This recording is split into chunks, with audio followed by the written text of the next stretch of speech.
The closure of the border, 2019, was a wake-up call. And I had people asking me, but how could the Rwandan border be closed? Nobody has a right to close this border. But I reminded people here that the government of Rwanda can close their border. People finally realized that Rwanda was a state that could take decisions, however unpalatable they are, to Uganda. In the past, we had a lot of spoilers from both sides. There was actually going to be a shooting war. Yeah, and we would have reached the irreversible state. The informality of the relationship between the two states had reached a very dangerous kind of level. Even if a message is today said, we will talk to them. They are my friends. They're my friends. We will talk to them. Then frustration builds. Things started moving in the right direction when General Muhoozi Kainerugaba got involved.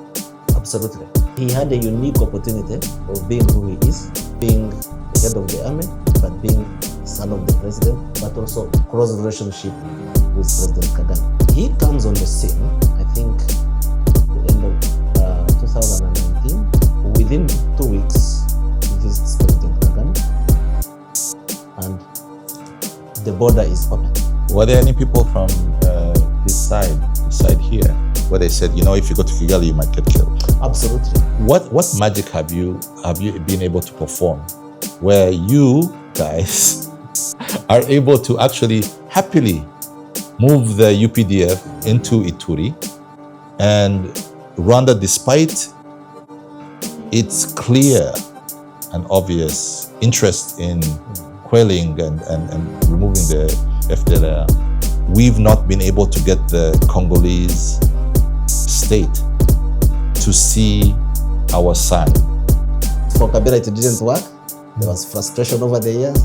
For Tshisekedi, it has worked. I can't say which magic we have used.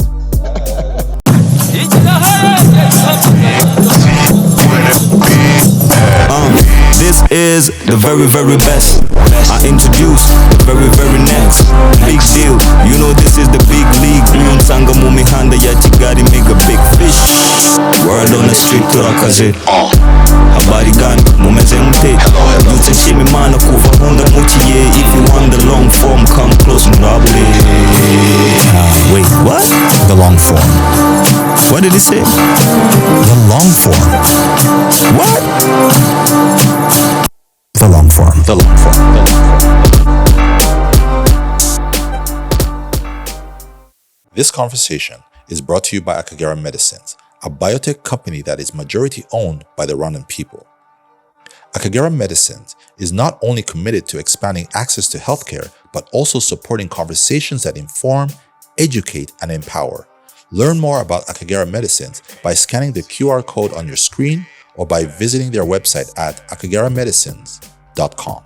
In this region, conflict does not just stay local. What happens in Eastern Congo affects Uganda. What happens between Uganda and Rwanda shapes a region. And behind all of this, there are decisions being made quietly in the background through diplomacy, power, and sometimes force. But how do those decisions actually happen? My guest today on the Long Form podcast is Dr. Adonia Ayebare. Dr. Ayebare is Uganda's ambassador to the United Nations and a longtime advisor to President Yoweri Museveni of Uganda. He has been directly involved in some of the most sensitive diplomatic moments in the region, from the thawing of the Uganda Rwanda relations to Uganda's engagement in Eastern Congo, while also representing the country at the highest level of global decision-making. So this is not just a conversation about diplomacy. It's about how power actually works in the region and on the global stage, and what that means for countries like ours. Ambassador Ayebare, welcome to the Long Form podcast. Thank you for having me. It's a pleasure. So, first of all, we're not having this conversation in New York. It's here in beautiful sunny Kampala, although today it's been a bit rainy. Maybe the next one, we'll have it over there. Who knows? Mm-hmm. But Kampala is better, but I would want to have you in New York as well. Let's go. One of the first time I really got to know your name was when there were unfortunate challenges between the two states that you actually could call home Rwanda and Uganda. You're telling me that you are proudly East African in that your father is a Munyankole, your mom is a Nyarwanda. I, on the other hand, it's the other way around. My father is Rwanda and my mom is a Mutoro. So we share that. And I got to really know your work and who you are during the times between, I think it was 2019, when we were seeing border closures and major tensions.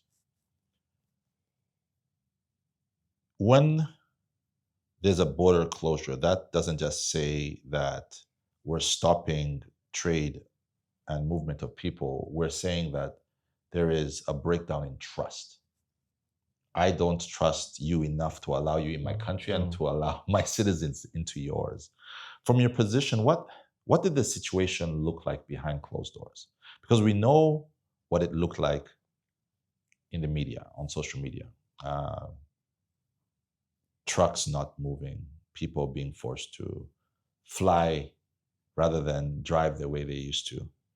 And I'd like to know what it looked like behind closed doors. And I'd also like to know how close it became to becoming something much, much worse.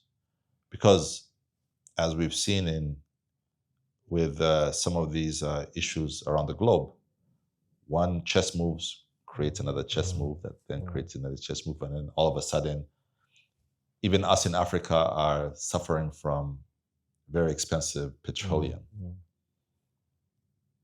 Walk us through that time. Thank you. I will also take you back, a little back, like 10 years before, when I became a diplomat. That's in 2009? 2007, not earlier than that, 2005, when I became ambassador of Uganda to Rwanda. 2019 is recent. We have had series of tension. Our relationship has been, unfortunately, it was through phases, up and down, since around early 2000s. I mean, I don't want to bore you with the history, but as you know, these two countries are, you go 1990, even earlier, 1980s, these two, not governments, movements, RPF and NRM go a long way.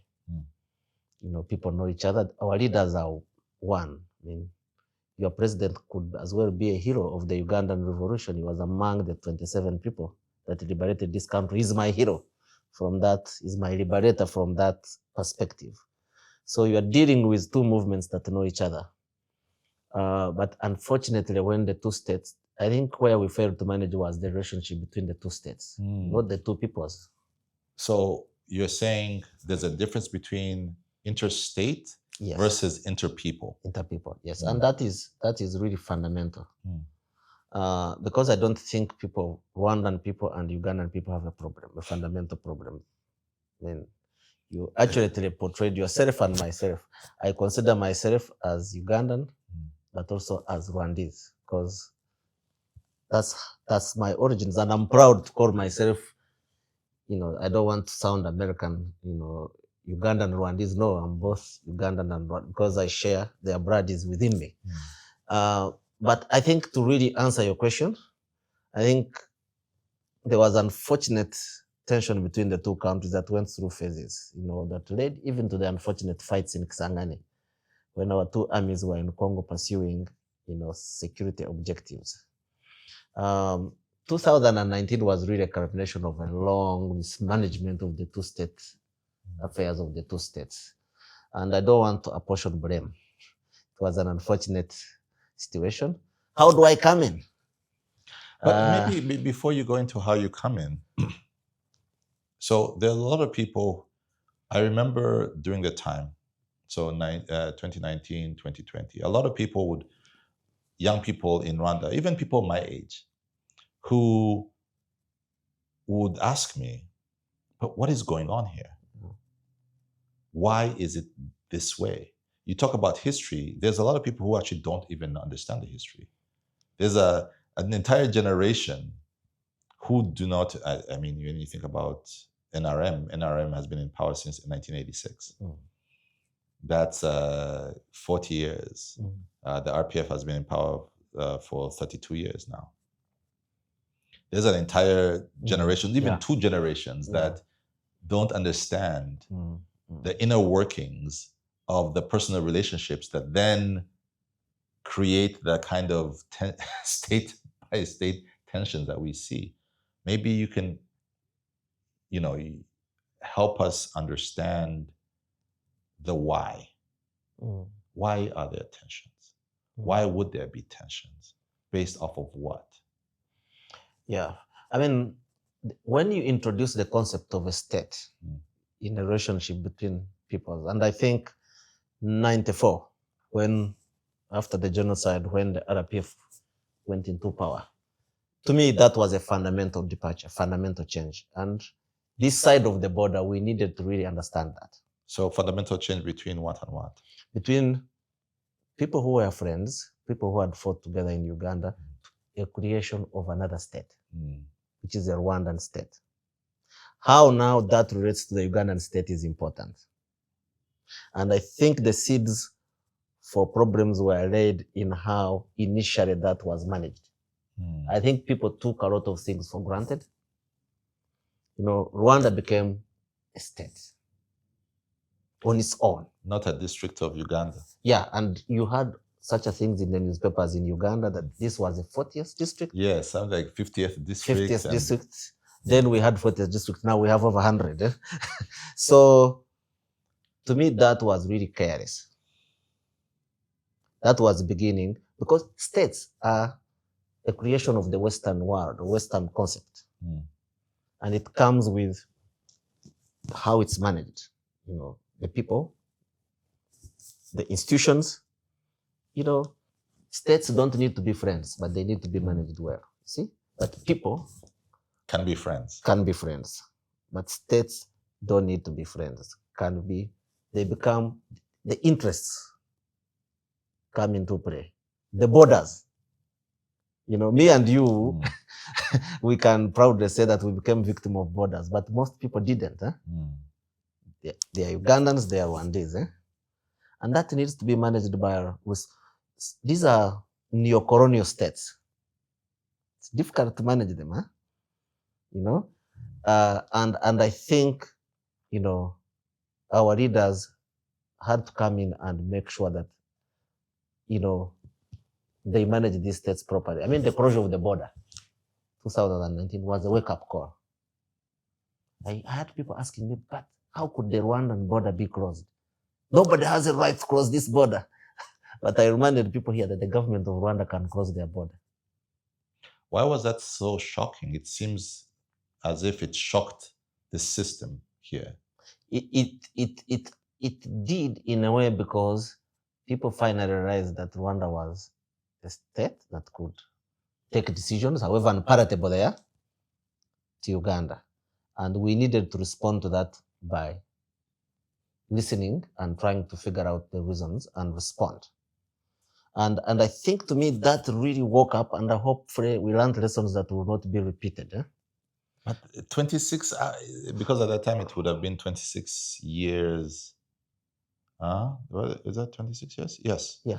26 years after 94. 94. Why would it take people to understand? 26 years to understand. Exactly. Because people don't understand that states are states. It's a European concept which we need to learn to live with. You have to have a formal relationship. When I became ambassador to Kigali, I pushed an idea that we should have memorandum of understanding on how we manage every sector, from livestock to transport to law and order. We should have, an extradition treaty, so that when there is a problem, it's managed by interstate. Not that I know Sunny. Hey, Sunny. I'm in trouble in Rwanda, traffic. Can you please help me? Yes.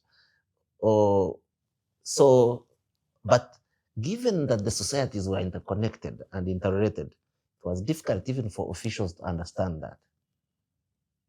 But I could see that if we didn't really officialize the way we related, we were inevitably going to be in trouble.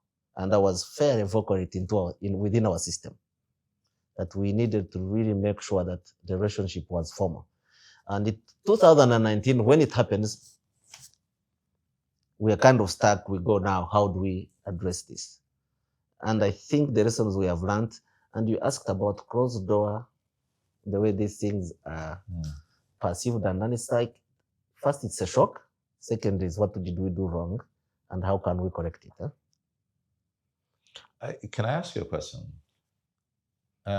Listening to, say, President Paul Kagame's speeches around that time, and he would talk about, I asked them to do this. We asked for this. We talked about this. We said this and this and this. Why would you be shocked after conversations have already been had? Because if you were to tell me, Sunny, I have a problem with you because of this, and this. And if we want to continue being friends, let's try to figure out this, and this. And then I tell it to you in very clear language, not what we call in Kinyarwanda amarenga, not gestures. Then where is the disconnect?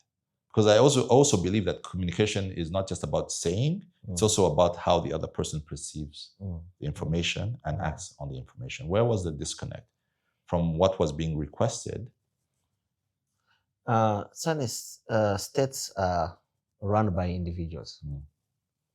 And the way they process information, even clear requests, come, and the way they are processed. I think the problem was the informality of the relationship between the two states had reached a very dangerous kind of level. Informality. I mean informality. Even if a message is clear, I said, we will talk to them. They are my friends. They're my friends. We will talk to them. Then frustration builds. And I think that's the lesson we learned from the unfortunate incidents of the border closure in 2019. And I, I've been working for these states for some time now. You have to really appreciate the fact that Rwanda and Uganda is really a special case of how not states relate. It's a case of how states should not relate. Tell me more. In the past. Because you cannot have informality running states. You have to have institutions that relate with each other across the border. You have to have channels of communication that are predictable. And as I really did my job, both as ambassador and even after I left as ambassador, I was privileged the president trusted me to be a special envoy to Rwanda.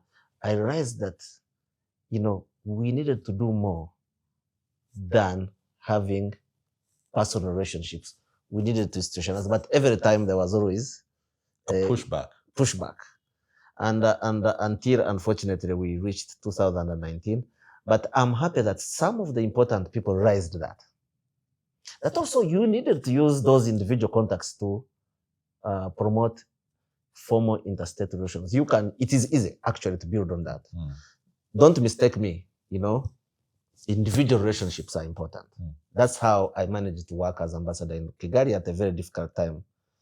Given my unique background, having relationship across the border, I would use those relationships to make sure that we advance our interests. And interests between Rwanda and Uganda are easy to discern. They are not. We don't have a border conflict. People-to-people relationship are excellent. Now later, another really positive layer was added. We are part of the East African community, where the treaty really allows movement. Here's a question. What are your secrets worth? And how far will you go to protect them?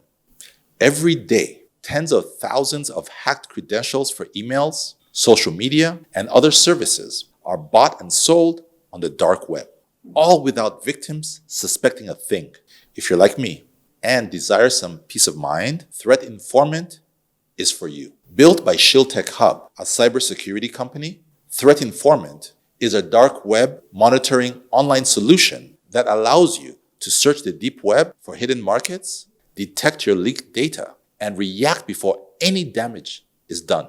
And here is the best part. It's available for government agencies, businesses, and individuals like myself. It's simple. If your data is out there, Threat Informant will let you know. So take control of your digital safety today and scan the QR code that you can see on your screen, or click the link in the description to sign yourself and your entire organization up. You cannot protect yourself if you don't know you're under threat. Get Threat Informant today. Listen, I know just how annoying it is when, just in the middle of a really interesting conversation on YouTube, an ad appears. That frustration is why we've created the long-form Patreon. For just $4 a month, you can enjoy ad-free listening, early access to conversations a full day before they're publicly released, and you're directly supporting the work that we do here. Every episode takes time, research, and sometimes plane tickets. We don't do it for money. We do it because we genuinely believe in sharing stories and conversations that matter. If you want to be part of that journey, you can join the long-form Patreon by scanning the QR code that you can see right now on the screen, or using the link in the description. And if membership is too much of an investment, you can still support us by making a one-time donation via our MTN Momo using the code registered under LF Media 95462. Thank you so much for believing in what we do. Of people and goods. So easy to manage relationship on paper. Paper is so easy. But again, I'm happy that now we're in a better space. And as the relationship became really intractably complex to manage, other players came on board. To play as spoilers. To play a positive role. So there was no one who was paying because whenever there's a conflict, they'll both be. In the past, we had a lot of spoilers from both sides. Really? A lot of spoilers. Were they individual states or organizations or individuals? No, individuals, powerful individuals. On both sides of both sides of the border. And I dealt with both of with them. And here they would push back. There they would push back. And I had partners in Rwanda that I worked with that really was the same thinking. Huh? Okay, because you said you dealt with spoilers on both sides. So to understand the problems, it's also sometimes good to also understand what we call them spoilers, but it's also maybe someone with a counter narrative. Yeah. So help me understand your experience of, say, what was the counter narrative? Say in Uganda, what was the counter narrative in Rwanda? Absolutely. Spoilers in the sense that, when you're managing such a state, there is a tendency to be nationalistic. Huh? They are wrong and we are correct. I think it was more complex than that. Then when you believe like that, you inevitably become a spoiler. You have to realize that these are states with interests. I cannot be a Ugandan official and say Rwanda does not have its interests that are core, that I must respect and respond to. Or vice versa. And that was lacking. It was a zero-sum game. I win and they lose. Exactly. And we found ourselves in that situation. And to me, when Rwanda joined the East African community, to me, I celebrated why our interests were intertwined. But then, when I think about Uganda and Rwanda, I see us as there is no interest of Rwanda that goes anti the interests of fundamentally of Uganda and vice versa. Why? Ours should be, I think, sometimes the easiest ones. Absolutely. And once you do that conceptualization, it's easy to understand. But in reality, when it collides with reality, there is a problem. But it should be easy. Look at both countries. One time I did an experiment when the problems between Rwanda and Uganda were at its climax. I sat at Katuna border on the Ugandan side. I sat there for a whole day and counted trucks that were crossing from Rwanda to Uganda and from Uganda to Rwanda. And the trucks that were crossing to Uganda were 10 times more than the ones that were crossing from. I said, Uganda here has a trade advantage. Why wouldn't I protect that? By promoting a good relationship. Yes. You see? Now I'm going to core national interest. Yes. Even from that, whatever angle you look at it, The balance of trade. it's a win-win. It's a win-win. So then the East African community brings in a treaty that really makes all East African countries one, even to defense and security. You know, the sovereign areas where states cooperate, there are clear guidelines. I think the issue of siblings comes in, I think when siblings fight, it becomes more intractable than people who don't know each other. But we had to reach a stage where we had to become grown-up siblings and really improve. And really, but to really thank our leaders, both President Museveni and President Kagame, it could have been worse. Let's create a worst case scenario. Because again, things, when border closures come into being, I think I was having a conversation with one of our mutual friends, Andrew Mwenda, last year, and he was talking about just how close it was to actual armed conflict. Yes, and I was privy to it. And that's what was it actually? Yeah, you hear there's you, there's him, then there's you, right? Was it actually as it was, and that kept me awake at night. There was actually going to be a shooting war. Yeah, and we would have reached an irreversible stage. Me and you maybe would not be seated here. Really? Yeah, it would have taken us generations of the relationship that was there, that even people to people would have taken decades back. Leave alone the governments. Thank God we avoided that, but also thank our leaders. Yeah, and I can testify. But why would we go to war? Again, there is, it's one of those things. It's not we're talking off camera about logic.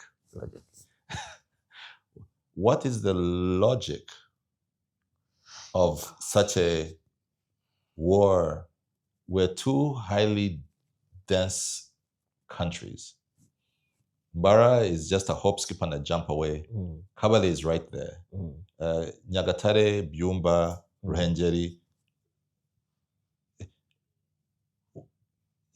It would be a conflict that would have taken both countries. Absolutely. And when I was... There's no winner. There's no winner, and that was a no-brainer. But, the escalation ladder thing. Walk us through that. Yeah, one move leads to another. And it's very predictable. One move leads to another. One move leads to another. This tension, the crossing the border, leads to suspicion, leads to espionage from both sides. Then citizens become victims. Rwandans are arrested in Uganda. Then everything starts, you lose control. But I think what really helped, and I can tell you, is that I was involved, and I really, leadership helped of our presidents from both sides. They really made sure that there was room for reconciliation. There was room for de-escalation at every stage. And they were frustrated, like we were frustrated as citizens. And they always left room open for dialogue. And I think they knew at one stage this will really be resolved. So they really didn't climb the escalation ladder themselves. The officials did. How is it? Okay, again, between the two of us, you're the one who's a government official. So I don't understand how, I guess, fundamentally states work. If the head of state has given some kind of, I guess, what we'd call direction, that I don't believe we should start going down this escalation ladder that you're talking about, then why would officials who purport to report to him go through those processes? when when head of states wake up in the morning, they have people who report to them, and they act on what they report to them. There is an abused word, mostly called intelligence. Huh? Why is it abused? I mean, it's it's potentially dangerous. This is what is going on, and unfortunately, sometimes the heads of states can't breathe it. Sometimes it's true, sometimes it's not. Sometimes the context matters, and they go with that. And us as officials, we can mislead them by, I will give you an example of the US and Israel. They are the closest allies. Yes. But the issues of spying on each other come, but the strategic interests remain. People are arrested for espionage. That is a small matter. But the strategic relationship between Uganda and Rwanda is easy to define. The interests are bigger than. So I think that's what was missing. And now we are in a good place. I worked hard. I worked for years on this. I can tell you, until our current Chief of Defense Forces came on the scene. Yeah, let me ask you about that. A lot of people noticed that things started moving in the right direction when Lieutenant General Muhoozi Kainerugaba got involved. Absolutely. But then why? I mean, he's an army man. Yeah. He's not a trained diplomat. Yeah. Why does it feel like that channel worked, whereas formal diplomacy hadn't worked the way it should have? Formal diplomacy had really reached a dead end. Why? Because of the mismanaging the escalation ladder. And you needed somebody that comes and thinks outside the box. And he understood the interests. He understood the importance of the relationship between Uganda and Rwanda from the perspective of people to people and the history. And also he had a unique opportunity of being who he is. What do you mean? Of being head of the army, but being son of the president, but also close relationship with President Kagame. And he really used that position. Some of us use these positions, to do good. He used it to really open up the relationship between the two countries. And he did it in real time, a short time. Walk us through that. How does that happen? He comes on the scene, I think, the end of 2019, if I remember. And within 2 weeks, he visits President Kagame. And the border is open. You were there during that visit? I was there, but remember I'm in New York, but I'm doing a lot of trips to the region. But when the decision was taken that he should take the lead, I supported him from the background, but he took the lead. What risk was there? Because by the time it was very public. I remember he tweeted that I'm going to go and visit my uncle. Yeah. At every level, things could have gone right or left. What were the risks that he took? He took risks because look here, the relationship had always for 20 years, up and down. But when he came in, he took a risk. But it was a calculated risk. What was the risk? The risk was that, look here, this can't go on.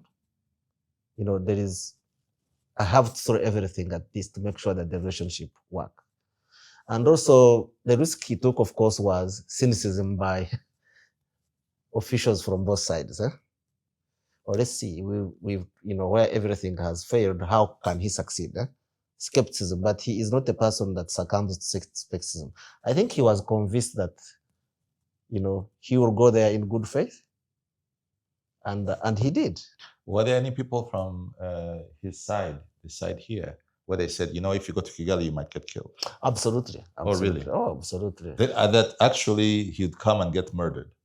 Not get murdered. Like. I mean, but that's getting killed. Yeah, but not that dramatic. But there were security concerns. But as a leader, when you talk, you see that when you use words like security concerns, I mean, like his own safety. But I mean, look here, His own safety, you've said his it. own safety, but could be easily addressed, fixed, could be negotiated. I mean, how was he going to be looked after? That could be, but that's again described statesmanship. Huh? He was not worried about that. He believed that, you know what, I'm going there, I'll be safe. I'll be I'm safe. meeting people I know. Yeah. I'm going to. Yeah, but there are people normally who always get worried on behalf of such a people. Not to underestimate, with due respect, their concerns or their impact. But he did that, and went. And really, when history is written between our two countries, his intervention was critical. I can tell you. Walk us through his intervention. I mean, look at the border continued being closed, despite not only involvement of diplomats on both sides, but also regional heads of state. Remember, we had meetings at Katuna, where the president of Angola, president of DRC were mediating. The border still could not open. Again, why? There was something missing, which was trust. There was a deficit of trust. Again, officials, both sides of the border had lost credibility, including me, in a sense that we were not creating enough trust. We were not convincing our principals to really take that decision. Which is interesting because the principals are people. One of the stories that Museveni talks about is about 1984-85. His family was in a car. Yeah.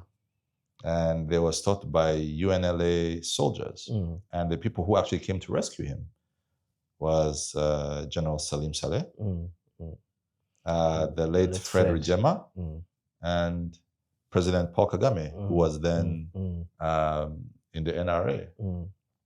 And because of being saved, he was in the car with his wife and his young son. So when you tell me that the principals, that they couldn't trust, it tells me there's a major breakdown. Yeah, there was a major breakdown because remember, people had died in Kisangani. And that is in. Yes. So those are things of 2002, absolutely. 2003. They were not solved. They continued the tension between officials, and also what I talked about, institutionalization. I always asked my colleagues, you have phones you can't even call each other when there is tension or when there is a problem. Yet they have each other's. Each other. So there was suspicion, and it built up into the situation in 2019. That was the climax. The straw that broke the camel's back. But again, we learned lessons from that. And I think what General Kainerugaba did was to show that if there is direct communication and trust, because he was trusted on the other side. Why do you think that President Paul Kagame trusted him so much? Because he had known him for a long time. As a young boy, as a young growing up. And General Muhoozi will tell you, and he has said it publicly, that he's his hero. And remember, during our years of tension and all that, General Kainerugaba was not in the system. He became in the system later. He was a junior officer. He came in the system later. By 2019, he was already in the system. And he was observing, and I think frustrated like everybody. So he realized that maybe he can be the one to solve it. And he took a personal risk. And I can tell you, when history is written, I know things I can't say on record that motivated him to the frustrations that he was not happy about many things that were going on both sides. Yes. And he decided to plunge in, and it really worked. It shows you that formal diplomacy itself has its limitations. Yeah. One of the things that if you want to hear from General Muhoozi Kainerugaba, when to hear his voice, it's you don't really hear him speak that often, and so I'm left wondering, when you hear him speak, you obviously he's a soldier, But you wonder, behind closed doors, how is he able to get someone like President Kagame through conversation to break the ice and then come up with something that, what level of communication, what kind of finesse? Yeah. Let me tell you what General Muhoozi has more than us, and me and many others. He's a great listener. He listens more than he talks. He's a great listener. He listens and listens keenly and responds when he has to. He's a man of few words. He's a man of few words, but a man also of action. Once he listened, and he's a fair-minded also. He's fair-minded.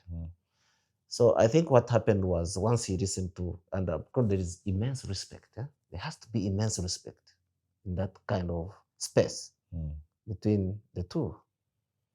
And you can see the asymmetry of power. President Kagame is his uncle, like he says, he's a president, but he listens with respect, and I'm sure there was conversations, and once he was convinced, and of course he's not the president. He has to come back and report to his president. Who also happens to be his father, so it removes a certain, I guess, as a... And I think the president doesn't take him. There is no father-son relationship in some of those things. Oh, really? It's a commander-in-chief. So, and he has to come and report back. But I guess the difference is, as you were talking about intelligence. Yeah, absolutely. Right? Is if a president has to make a decision, he also has to believe that the information that I'm getting is honest. Absolutely. And has no other interest. Absolutely. Is that what the difference was, do you think? Yeah, that's what the difference was. And by dealing with President Kagame for many years, he's a very direct person. Very direct. So you know what he wants. You know what he wants. And you have to respond with what you want. And try to have a discussion. The communication, he's direct. It has to be direct. And he gives you the message that is direct to his colleague. Yes. You see? And I think that's really what happens. And once he came back to the president here, he had President Kagame's real position. Undistilled. Undistilled. And I think that helped things. That was really the game changer. That you had a messenger, because he was a messenger between the two, that was both credible, but could go an extra mile, that had trust of both principles, both official and non-official. And that's why things that were, the border was closed for 2 years plus, within 2 weeks, things started getting better. It was quite fast. Quite fast. And look at where the relationship is. I can tell you now, in the officialdom between Uganda and Rwanda, when I'm in New York with the Rwandan ambassador, Martin Ngoga, I don't need to be in the meeting. If Martin Ngoga is there, I will call him and say, what happened, Martin? Vice versa. That did not exist before. That did not exist before. This tension had gone to every single level of state relationship. People saw each other as suspicion and all that. Bad experiences we had. Fielding candidates against each other. When was that? The International Court of Justice positions, which had never happened. Sebutinde and Nkurunziza, who was a judge. And you find the Attorney General there, the former Attorney General of Rwanda, Johnston Businja, is my cousin. He's fielding a cousin. I'm on this side fighting. But all this has gone. But it must have put you in a very strange position. How do you, and this is just now as a man, right? So you're probably wondering, I'm trying to put myself in your shoes, and it must have been so strange that you're thinking, okay, I'm doing my job, but this is silly. Right? I'm doing my job, I'm doing what I've been instructed, but at a fundamental level, this is just silly. Yeah, it is silly but serious. It's silly but serious because these are interstate relations. I found myself as a privileged person, the most privileged person who could improve. I was kind of idealistic, who could improve the relationship between the two countries. I was uniquely positioned. Or someone would say you are also uniquely vulnerable. Absolutely, but I took the vulnerability out of the way. I was like, the senior official of Uganda, that can really improve the relationship between the two countries. And I remember some of my bosses would say, "What's wrong with your cousins?" On the other side, when they're upset. And I will tell them, but my cousins think there is something wrong here. So that kind of helped. I remember having an argument with one of the senior officials here who was really hardline when it came to the relationship between Rwanda and Uganda. And it became heated at one stage. And I told him, look here, I have a personal interest in this relationship. Do you know where I come from? I come from Isindro. If there is war, my home will be the first one. My people will be the first one to be displaced. You come from far from the border with Rwanda, you don't care. So I have an interest in solving this. And he says, oh, now I know. Now I respect you more. Respect you more, or because more, you have, or more suspicious of you? No. Because there is no suspicion. I have a right to have interests. You see? Being an official doesn't mean you don't have interests. That are your own. That are my own. I have relatives on the other side. I have cousins. When I have a wedding, when I have a funeral, vice versa. So I have an interest in a relationship that works. And I think when you have officials and my president this side respected me for that. Because I would put the interest, I said, look here, I want this thing to end. Okay, at a national level, but also at a personal level. I became kind of outspoken, and I'm still I am. And really, the East African project bailed me out. What do you mean? In the sense that, tell me, when you read the East African Treaty, the relationship between Uganda and Rwanda becomes immaterial. The interests are intertwined, from trade to movement of people and goods to defense and security. We have a common security architect. We are talking about a political federation. So where would differences come in? If that is the framework that guides our relationship. I guess our differences come in when there's ego and what you'd also call petty interests or petty disinterests, as you said. When someone has nothing, no stake in the game, absolutely, then they can play it the way they want to. I'll give you an example. There was a family friends of mine in Rwanda, the Mirenges. Yes. Their dad dies. He comes from where I come from in Isindro. The border is crossed. The ride is like 2 hours from the border with Rwanda. From Kigali, 3 hours to their home in Isindro. They all had to fly with Rwanda Air. And that was the contradiction. Rwanda Air was open for the elites to interact. The air transport. And they had to drive all the way from Kampala to Isindro. You know how long it takes? 9 hours. That hit me. They were almost laid for the funeral. What are we doing to our people? So you see, and I'm sure people both, and I have families from both sides, they were like, what are you up to, you guys who work in government? Actually, just asking you about you people. That's you people. They would actually call you people. Then there was one incident that took off my head, which I don't have. My aunt dies this side. So all her relatives are in Rwanda. She was married here in Uganda. I have a crazy uncle in that place, near the border with Katuna. Mm. There's a river there. Katuna? Muvumba. Muvumba, yeah. Yes. The guy, you know what he did? Mm.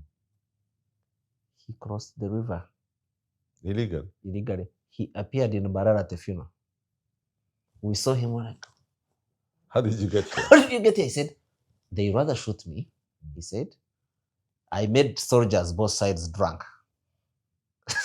On the Rwandan side, I gave them chigaji. On the Ugandan side, I gave them waraj. They got drunk and I crossed. This is a villager, Uncle Emmanuel. Yeah. And this is when the tensions He said are... it was at its height. You could not cross the border. He came and buried his sister. And now the issue was, how do you return, chief? I'm telling you stories of people to people that made me work hard. We had to, of course, declare him to the Rwandan embassy, say, this is your citizen. We bought him a ticket and he left. But he said, I rather die. I had to bury my sister. So you saw this was a really inconveniencing misunderstanding for people to people.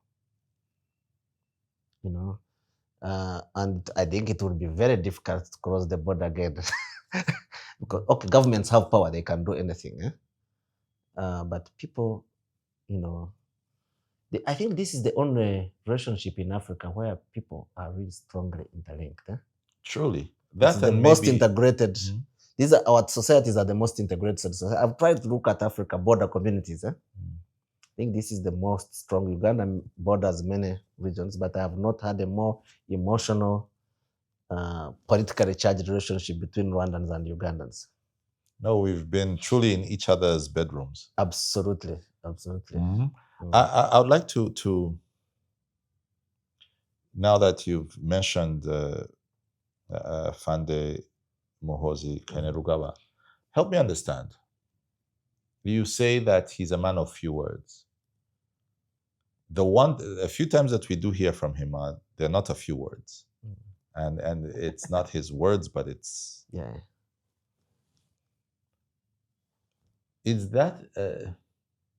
because sometimes he will talk about, whether it's football or local issues, but sometimes it will go into your sphere, which is diplomacy. Yeah. What is the strategy there? I mean, the strategy is simple, I mean, given his position, of course, it causes anxiety. But there has to be a strategy. The strategy, he owns it. He can be the one to talk about it. But here I'm in the realm of speculation. And I think the strategy here is to signal. I'm signaling problems that have gone unanswered.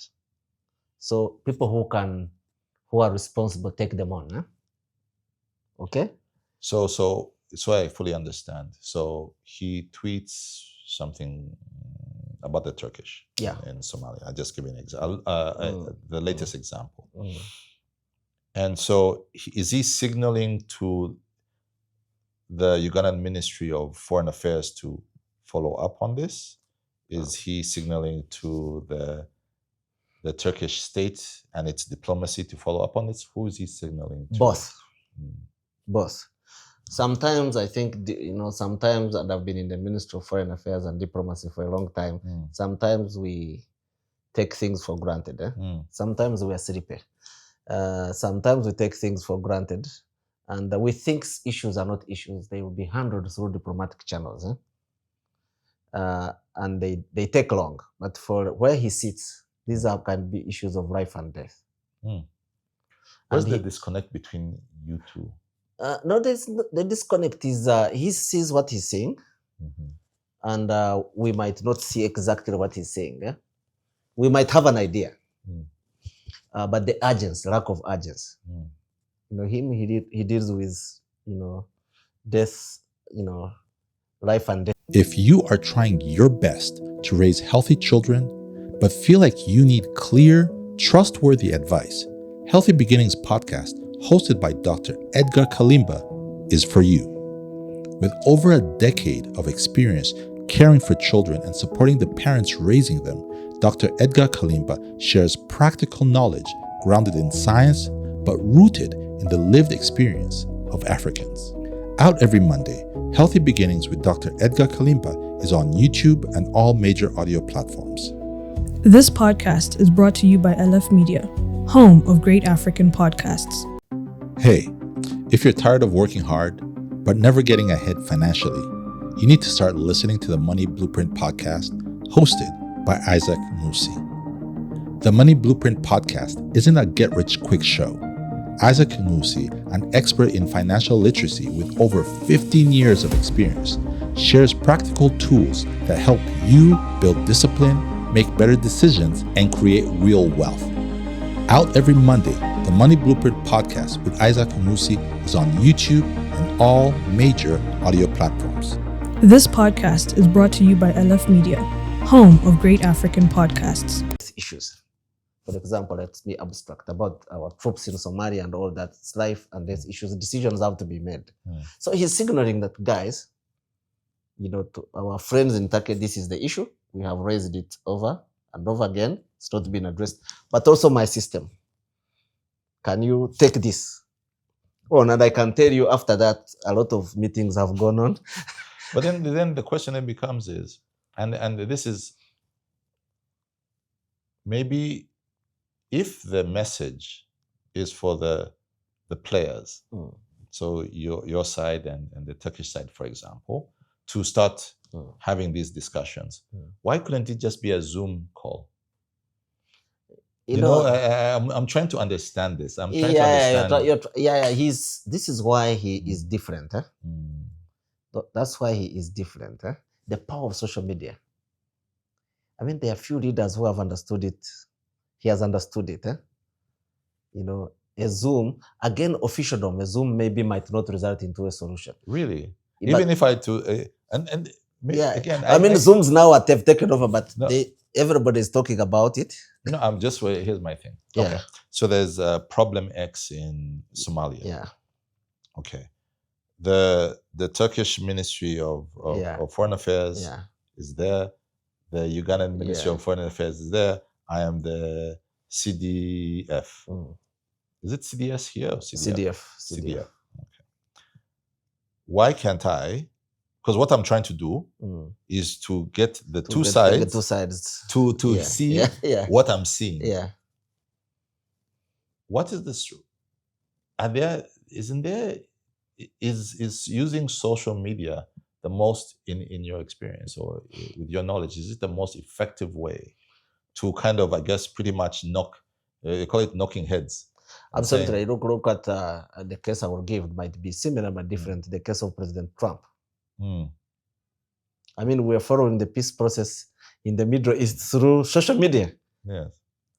And it's so effective. As a diplomat, I don't need to scratch my head. What is the American government thinking? It's there. And also he communicates to Iran. He communicates to many players rather than men in suits and cables and all that. It's proved to be effective. Is that the best? And also the public in a way that we ignore the public. Yes. And I think it's democratizing decision making. The public is involved. I don't know if it's if you give the public that kind of information without the context, because that's another thing. There's a lot of context to diplomacy. Yeah. I think it ends up making the public anxious or confused. But diplomacy has changed in the era of social media. Diplomacy has changed in the sense that I used to write a report whenever I'm posted every 1 month. What do you mean? What is happening to Nigeria? If I'm ambassador of Uganda in Nigeria, every month I'm supposed to give political, social, economic. Now, by the time I write that, we had to change that. By the time I write that, it is history. It's ancient history. Everything is social media. Everything is on social media. So social media has turned upside down the way diplomacy is conducted. Okay? People are more aware of what is going on. You're dealing actually with a very informed citizen. Or misinformed citizen. Because there's two things. They actually have a basic knowledge of what information, not knowledge of what is going on. you know. So if you're a leader, you have to, if you are an actor, you have to respond to that. I think what people like General Kainerugaba does is, look here, let me put it out there. Let's have a debate. I've seen his comments. I don't think there's a debate. It's more shouting and abusive language, and No, it's colorful. I wouldn't call it. no. You see, that's why I understand you're the diplomat here. I would say it's a lot of cursing and cursing him and cursing this, and Yeah, but they know that the information is there. You know, he's put it out there. He's put it out there. Like the current case, the Turkish public, the section of the public responded. The Ugandans responded. The Somalis responded. Now it's up to officials to manage this. I guess before, I think diplomacy was handled in the shadows. Yeah. But now, what it seems you're saying is diplomacy is now being handled in the public square. Public square. They say, as they say, the genie is out of the bottle. So we have to manage that, and that's why programs like yours are important, where we can have space and discuss deeply without sound bites, without insults, without this. But it's out there. There are no secrets anymore. There are no secrets anymore. There are no secrets anymore. It must be hard though to try to navigate this new reality. I mean, you've been an ambassador, you've been a diplomat since what, 2007? Yeah. And No, actually, since 1998. Yes, 1998. Sorry, 1998. That was when you were the special envoy to Burundi. Burundi, yeah. And you were there when, you know, it was about not verbals and cocktails, and that's faxes. Faxes, and now all of a sudden, you know, it's, you know, soon I might end up seeing you on TikTok, doing TikTok dances, so that you're pushing the Ugandan narrative. I mean, exactly. But that doesn't negate traditional diplomacy, which is meeting a person. My colleagues, we meet. We have private meetings. Doesn't negate that. That's still important. You know, to know each other, to gain trust. That still happens. That is the core of diplomacy. You know, you cannot repress that. Yeah. You cannot repress that. I'd like to ask, when you think about Ugandan foreign policy, it manifests quite a lot in the region, especially in the use of the UPDF as, you know, an arm of Ugandan diplomacy.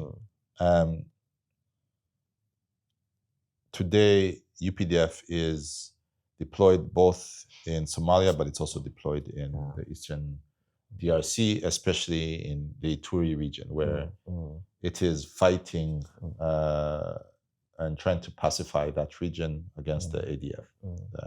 These are Ugandan terrorists. At least that's what they say. From your perspective, how successful are the operations on the ground today? Success can be measured by less frequency of terrorist attacks in Uganda. You remember the World Cup, was it of 2007? Actually, even before that. Before that. Not even more recently, if I'm not mistaken, there was an attack on a tourist couple in Murchison Falls. Yes. So in Queen Elizabeth National Park. So really, ADF does exist. How many fighters do you think ADF has? I mean, now they have been kind of degraded, but they still possess, because you see, they are not only Ugandans. It's become an ISIS kind of foreign fighters as well. Kind of the same thing the RDF is dealing with in northern Mozambique. And Al-Shabaab. So the jihad. Almost a transnational. Transnational. ADF was created by Khartoum. You know, we had problems with al-Bashir. It was it was created to really as a front to make sure that we are occupied on the western front And the northern front. so that they can Yeah. deal with SPLA. So they are really they are a threat. They have an Islamic ideology, Islamization. What do they actually want to do? They want to set a republic in Uganda that is based on Sharia law, clearly. So that's their goal. And their leader is here in prison. He was extradited from Tanzania, Jamil Mukuru, and he's very unapologetic even when he appears in court. And a lot of cases about him, murdering students in Fort Potro and all that. So it's a force. And I think our presence in Congo is kind of a regional model of what should happen in dealing with terrorist groups when you cooperate as countries. So, but when you talk about they've been degraded, are they down to 1,000 fighters? Probably. I can't put on a number, but around, around, but they still can. If they were not kept busy in DRC, they were controlling territories. They were even imposing taxes on Congolese. I'll give you an example on Congolese cocoa. Congolese, I didn't know they had cocoa. They were imposing taxes. When the UPDF went there and got disrobed, Congolese for the first time started earning income from cocoa. They were having square miles of agriculture and earning income and taxing. So now they are pinned down. So their sources of income are much degraded, but the ideology still exists. How do you fight? So right now there are how many soldiers, UPDF soldiers there? Do you know like the average number? 1,000? Average number maybe 2,000. 2,000 soldiers. 2,000 soldiers probably up against a group of maybe 1,000. I mean, it's Congo. Congo is very vast. Yeah. And it's they move a lot. And, it's a very challenging terrain. But the important thing is the fact that we are fighting them and keeping them busy with the consent of the Congolese government. So that there is no government supporting them. And that is very, very important. It sends the signals. Even that's why the attacks here in Uganda have reduced. They don't have operational time to organize terrorist attacks on Uganda. I want you to teach us the magic. There's a certain magic that you guys must share. Anyone who knows the history of Uganda, Rwanda, Zaire, and the Congo at the time, they know that Uganda and Rwanda in 1996 were in what we'd call cahoots to remove Mobutu. I was a journalist there. So we were in cahoots. Yeah. So we remove Mobutu. Then again, we go into cahoots to see if we can remove Laurent Désiré Kabila. That does not work. But then we were in cahoots at all levels. There is obviously the tragedy in Kisangani where we had a gross misunderstandings that led to unnecessary loss of life from both sides. There's no winner when brothers kill each other. Yeah. How is it then we are trying to figure out, the diplomacy with Joseph Kabila, the son of Joseph Désiré. And then somehow Tshisekedi comes on board. Rwanda is he comes to Kigali. There's a thawing of the relationship. He comes actually for the Africa CEO Forum. Were you there? Yes, I was. So you see, you were even there. I was also there in the room. I was sitting in the back. Yeah. So I'm thinking everything is going to go well. Less than a year later, we're at each other's throats. M23 has appeared. A lot of the force has come through, as President Kagame says over and over again, did not come through the Rwandan border to attack Congolese territory for the very first time. But somehow, despite all that past, all those things where we should all be, if we would be the enemies of the Congolese, both of us should be. Yeah. Somehow, you are allowed to hunt and kill your terrorists, the ADF, and then Rwandans who have a very strong foe, the FDLR, former Interahamwe, on the other side, who've also in 2019 attacked Rwandan territory, the same way that ADF has attacked Ugandan territory. We are now not only is the Congolese government then not allowing us to attack them, they're actually now, as the UN has found, I'm sure you've seen the reports, they're working alongside the FARDC, the Congolese army, and working with the FDLR, obviously to spite Rwanda at this point. How have two people who've come from almost the same journey, how is it, what magic have you been able to perform where you guys are able to actually happily move the UPDF into Ituri and do what needs to be done?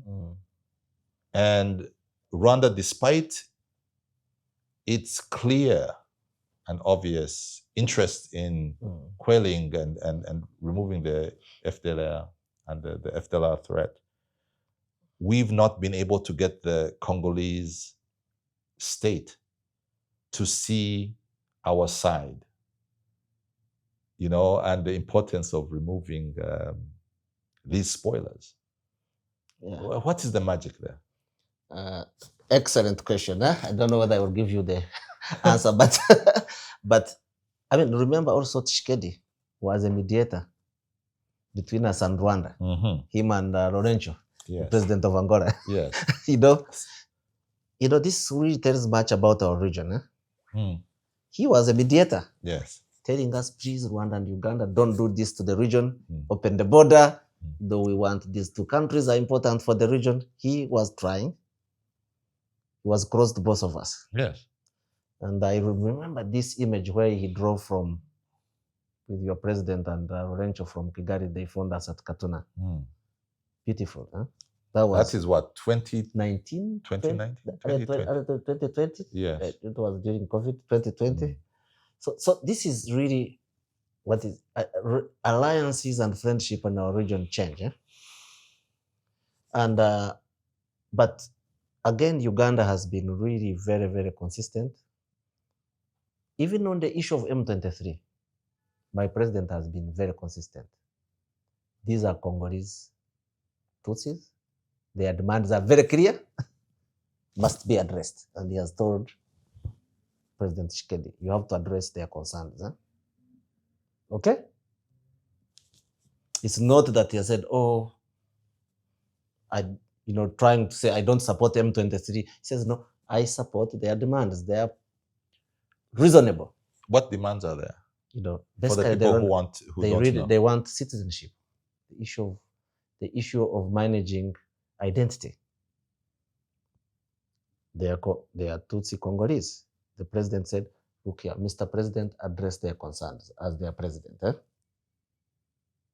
And then if they continue fighting, that's another subject, but that has not worked. Then there's our issue, our security concerns of ADF. And President Kabila, Joseph, had consistently refused to allow us to act against. Actually, ADF grew under his regime. Consistently refused. Just refused. Just refused and uncooperative. Which does not make sense because ADF, and that's also the thing with FDLR. Yes, ADF is a threat to Uganda, as the FDLR is a threat to Uganda, to Rwanda. Yeah. But even FDLR is also a threat to Uganda. To Uganda, yeah. And ADF as well. Yeah. Is a threat to Rwanda in the larger context. Yeah. But they were even a larger threat to the Congolese people. Oh yeah. They are massacring Congolese day and night. The same with the FDLR. Why is it? Why couldn't they get it? They couldn't get it, and President Tshisekedi got it on ADF. So he got it on ADF. He got it on ADF, and we have Shuja operation. We have a clear MOU that spells out terms of our engagement, and it has worked. It has even the other day I saw some commanders where camp was attacked of ADF. So that has been managed well, with Kinshasa. What is the magic? I mean, it's clear. You can't harbor our, it was really done in a very diplomatic but direct way. You can't harbor these terrorists that are a danger, like you said, to your people and to our people.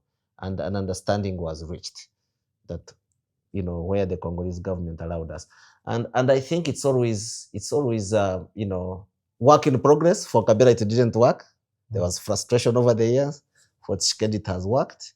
I can't say which magic we have used, apart from persuasion and really stating common sense, and also trying to assure them that we don't really mean bad. We are there to limited capacity to deal with ADF. So you talk about trust. Do you think that, because what I'm learning from this conversation is that fundamentally diplomacy and state relations is founded on trust. Yes. That somehow Tshisekedi simply cannot trust the Rwandan state, because the demands must be quite clear. The same way you said, hey, ADF is doing this, this, and this. Can we allow us to do this, work in this operating this theater of operation? But FDR and ADF are not only problems of Rwanda, Uganda, and DRC. They are regional problems. As you are aware, we had the Nairobi process and the Rwanda process. So there are regional commitments to deal with them. Okay? And I think we can't reduce them to bilateral relations. We have had numerous meetings that are regional. That never go anywhere. Yeah, but we have to implement them. Because when you reduce them bilateral, they become precarious, but you miss a big point that they are regional threats. And I think that's where we should focus, that these are regional threats. Rwanda and DRC need to be friends, good, but if they are not, these threats have to be dealt with through regional mechanisms. I guess the challenge is that, does everyone see them as threats, right? The same way that you're talking about ADF and how it was formed, and you were talking about how it was the Sudanese government of Omar al-Bashir at the time that brought this to bear. When you talk about the region, does the region fully understand, as all these countries, do they actually understand this extremism is a cancer to all of us? Or is it still that thing of, these are just a Rwandan problem that, they don't, if I'm a Ugandan, it doesn't really affect me. If I'm a Burundi, they only want to remove Kagame. You talk about, that regionalism, but regionalism, as you said, there also has to be interests, and Rwanda's pain must become Uganda's pain as well. But it seems from, the taste of the pudding is in the eating. But I think we failed as a region to actually see it as a regional issue. Like you said, we have to feel each other's pain. Otherwise, there will not be peace as a region. Look here, like the issue of M23. You remember there was an East African force that was deployed. And it was kicked out. That was about to solve the problem.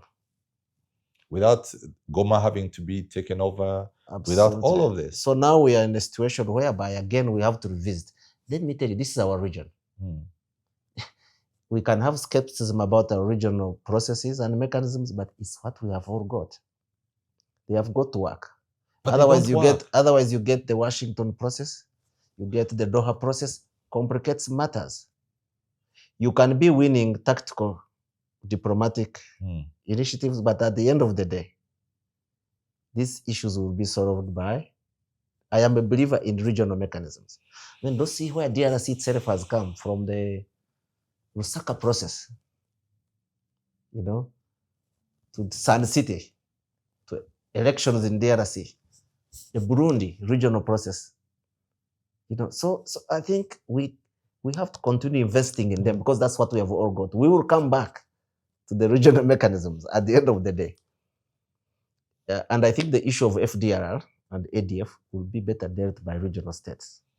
But then there has to be the spoilers, as you said. We talked about when we started this. We're talking about the Uganda and Rwanda diplomatic impasse and how there were spoilers who, and then it only worked because someone took an extremely brave stand. Someone who was trusted by both sides. Now I'm just wondering, okay, who would that be? Who takes that initiative? Who's willing to pay that price? I think in the context of the regional issues like FDLR and ADF, I think they will come. I mean, I think this issue is not going away. The issues of FDLR and ADF are not going away until they are solved. I think ADF, you can argue that there is willingness to cooperate by the two countries, but the issue of FDLR is a regional problem. We have all agreed. And not only is it a regional problem, I think the ideology that is at the foundation of the FDLR, Absolutely. It is fundamentally an ideology that says people like you Must. Not just people like No. who would be called the Tutsis of Rwanda. It's also people like it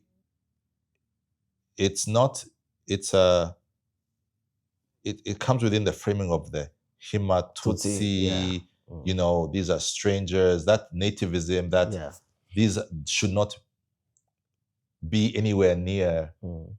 These are people from Ethiopia, and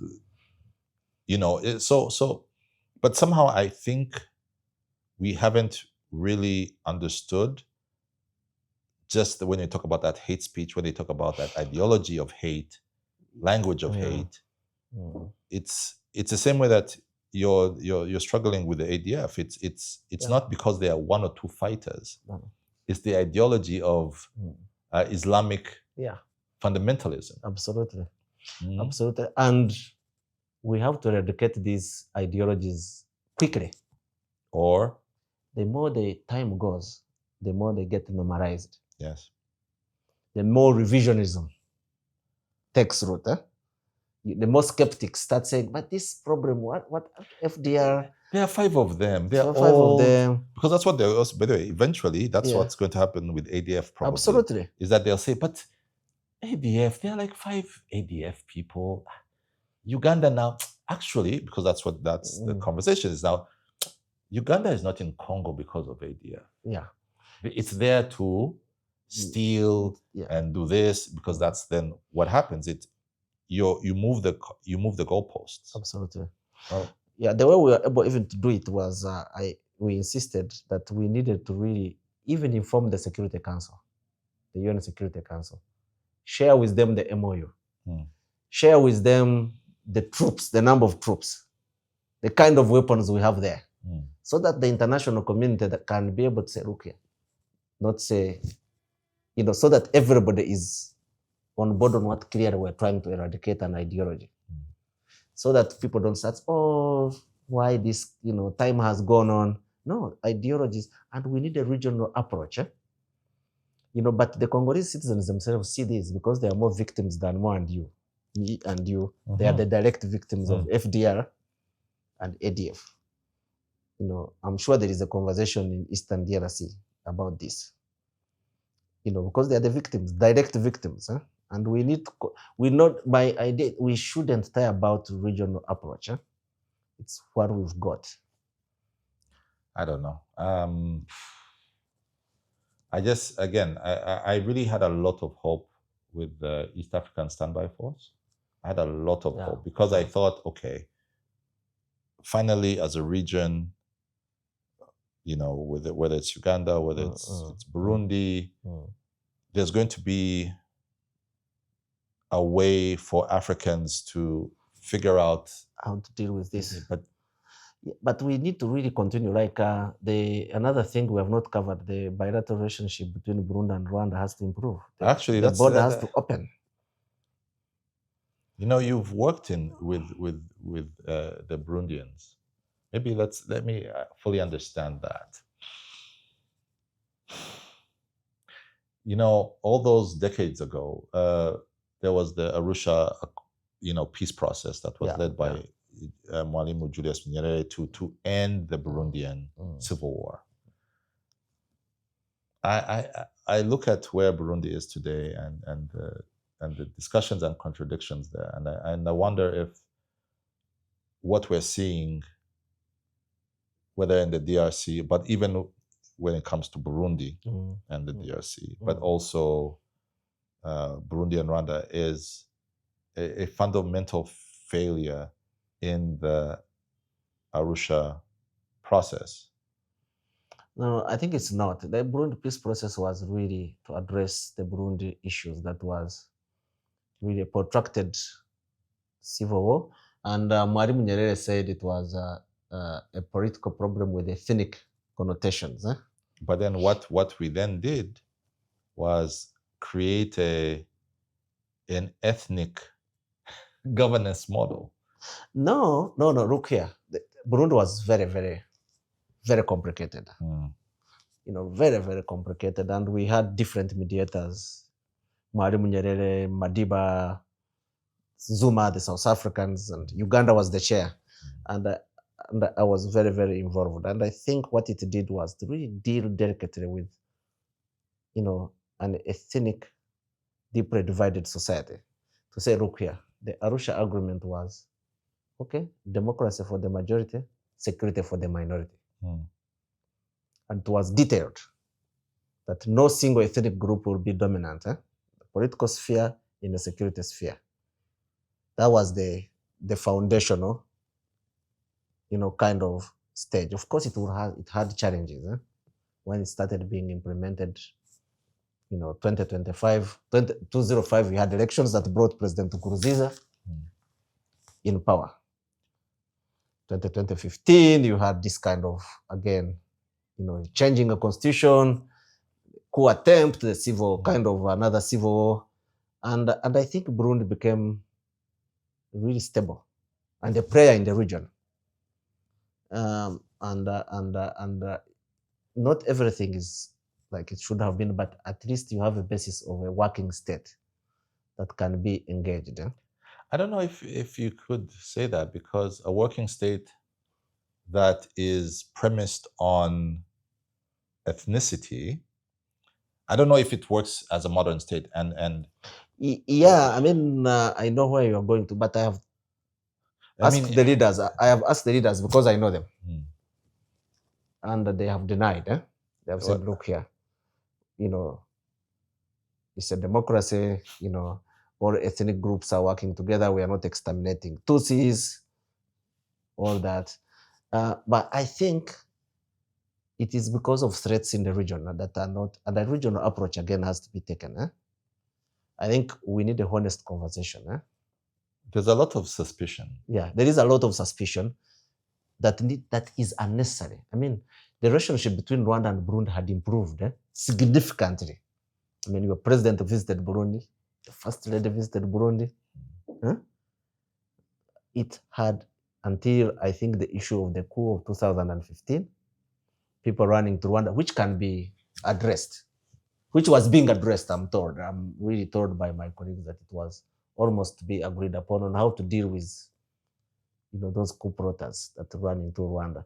So it's a problem that is solvable with, I think we need a regional approach, and I think these are not strangers to each other. I think I believe Burundi and Rwanda is a sort of, You think so? yeah. Because on one side, I think, and this is my view, is that on one side, you cannot, and I hate to say this, you cannot have a certain kind of supremacist thinking, right? Because again, the rebels that were fighting, say, the Tutsi government of the Buyoyas and them, Yeah. they came from a certain ideology. And that is the ideology that we always talk about, which is the nativism versus the stranger, the invader versus the person, the son of the soil.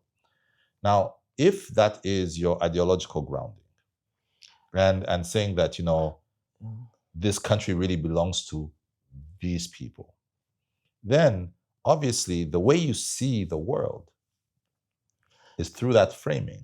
But CNDD-FDD, the current ruling party, was really not that extreme. There was Paripehutu, FNL, of Agaton Rwasa. Those are the people that framed the world the way you are putting it. And they were really marginalized in the peace process because of their ideology. CNDD-FDD were young people that came out of the crisis in 1993. They are not from the 60s. 1993, when President Dada is assassinated, the mismanagement of that transition. The Nkurunzizas, the Ndayishimiye, they ran to the bush. And of course, they were angry young men. And they have also been victims of the 1973 genocide. 72 genocide. Yeah. So they had been, but when they got involved in the peace process, people like President Museveni told them, look here, you are not even winning the war. You have to compromise. And the Arusha agreement really, I can tell you, the Burundi, the Tutsi army and the rebels really joined and worked together and became friends. I mean, I visited them in Somalia. They were dying together. And the formula worked. But when there are regional tensions, the problem is when there are regional tensions, these kind of old tensions emerge. Okay, and that's why we need the region. The East African community is a good experience that diffuse all this, where these ideologies cannot find a place, because you're not only a citizen of Burundi, of Rwanda, of Uganda, you're a regional citizen. The elite can move in the region. It's a regional citizenship kind of. No, I mean, I don't, with the East African, if the experiment succeeds, and it's succeeding. I don't know. It is. I mean, I can go to Rwanda at least for 6 months. I don't need a work permit. I can exile myself officially, and people move. I think we need to stop this thing of crossing the borders have to, so that people can move. These ideologies will dissolve. Because But power is power. And sometimes, as you said, when the elites do things that work for them. Yeah, but it's not sustainable. They can work for you. I mean, you need shock absorbers, and the region is a good shock absorber. When people can move, when people don't feel threatened because they are minority in the country, and you can still practice democracy, but with security at the same time. So I think Burundi, the Burundi peace process, which I worked on for many years, was an example of managing an ethnically divided society, ending a civil war. It's not easy to implement. And I remember us having arguments with South Africans. They were part of the mediation. They looked at it as a white-black thing. So these ones against these ones. And we said, no. These are the same people. Speak the same language. They are predominantly Catholic. And it worked. And Mwalimu Nyerere also, urged the same thing. And I think, long-term stability in Burundi, the principles of the Arusha Agreement that resulted into their constitution, really are the foundation. And we need and of course you are right, you cannot have a regional project that is the East African community if individual states are not relating well. the individual states have, otherwise we will be living in utopia. The individual states, Uganda, Rwanda, have to have a good relationship. Tanzania, Kenya, Burundi, Rwanda, DRC now, and Somalia, states have to relate very well. Leaders have to relate very well. You know, I think we need to invest, we need to invest in interstate relations. You say we need to. The East African Treaty, I think, was in 1990 something. Yeah. You're talking about, that's 30 years ago. When you say that we need to invest. But it was amended when these countries came in. I hear you, but when you say we need to invest. In interstate relations. Why haven't you been investing? I think there was a debate whether it should expand beyond the traditional East African, which was originally Kenya, Uganda, and Tanzania. Whether it was a mistake to bring in Rwanda, Burundi, South Sudan, but it was not. I think now this diffuses the tensions, but we need to have a conversations. I think the chairs of East African community need to make sure that they deal with interstate tensions. Because if there is tension between, for example, Rwanda and Burundi, that is a loss to the community. Which means citizens between the two countries cannot interact. Trade cannot take place. Let's move to your day job. Yes. Your day job is not to be sitting here with me in Kampala. It's to be in New York and drinking tea with very powerful ambassadors. You know, the United Nations, everything is framed as rules and cooperation and multilateralism. But in reality, how much of the system is actually about raw power, especially when we see countries, you know, like the United States or other members of the Security Council? Like, take us through the actual reality of the UN. The actual reality of the UN, I mean, you're talking about the international rules-based order. But you need rules-based. You need to ask whose rules. So whose rules? These rules that we are operating under were set and designed by the winners of the 1945, the Second World War. So this begs the question, you know, is the world still the same? I would say no. Exactly. So, I mean, the world has completely shifted. Okay, these, without sounding controversial, there are countries that have benefited from this international rules-based order. No doubt about it. But it's not sustainable. Now, the world is less Euro-Atlantic world, is more diverse, you know. So that begs the question is, how then do we address contemporary challenges? I mean, look at what we are facing now. Look at the UN Security Council. The UN Security Council has a design problem.